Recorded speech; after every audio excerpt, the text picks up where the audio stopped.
15,000 po ang possible natin kikitain sa dalawang puno.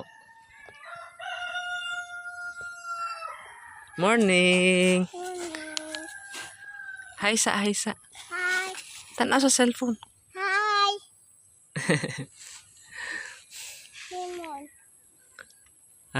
Ngayon isa-share ko lang po paano magiging productive ang ating puno ng kalamansi. Bali meron po akong dalawang puno na malaking kalamansi.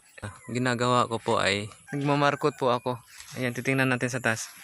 Bali nagmarkot po ako dito ng nasa 90 mahigit sa isang puno na to. Ayan o. Buhay na. May mga ugat na. Doon naman sa isang puno, nakapagmarkot din ako ng nasa 70 mahigit. Sa dalawang puno na minamarkot ko, halos nasa 170 o nasa 170 lahat ang namarkot ko. So dito sa dalawang puno, kahit magkaroon ka lang ng 150 na successful na minamarkot mo at nabubuhay siya pag binabaging na. Bali binibenta ko po siya ng 100 kada isa.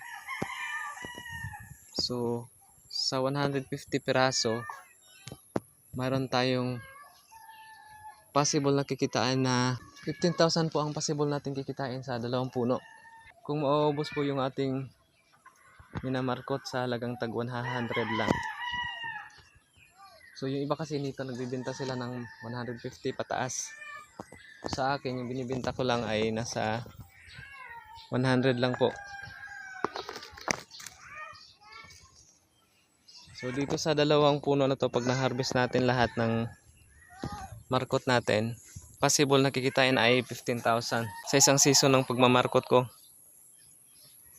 So pag naubos naman to, pag nakuha naman to lahat, at pagkakuha naman tayo ng mga sanga na pwede na naman ulit nating i-markot, so possible naman na kikita na naman tayo ulit sa mga markot natin. So ganun lang po kasi ginagawa ko.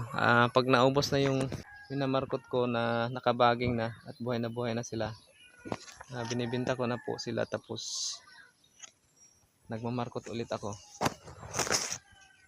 Kasi ito, halimbawa ito, magiging mature na naman tong sanga na to, mamarkot ko ulit. So ganun lang po ginagawa ko dito sa dalawang puno ko ng kalamansi. Bali marami na po akong naibenta dito na markot. So ayan. So ito ay ibabaging na natin to ngayon. Bali yung isang puno na minamarkot ko ay binabaging ko na. Titingnan natin sa baba yung nabaging ko na. Ayun o. So nasa 70 mahigit yan. So dito sa puno na to, mayroon akong 90 mahigit din. Kaya nag-estimate lang ako ng 150 na mabubuhay.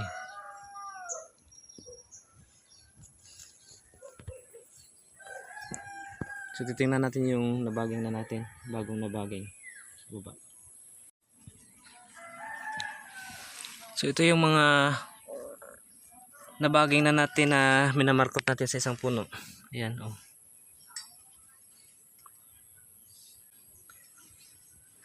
Ayan. Nasa 70 mahigit ito. So ang pinagkunan ko nitong puno ay yung isa. Ito.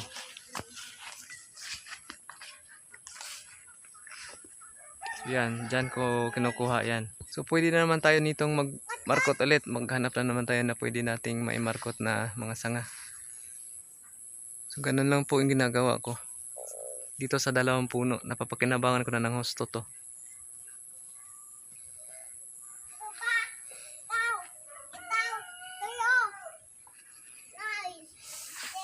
So ayan. Maraming salamat po sa panonood.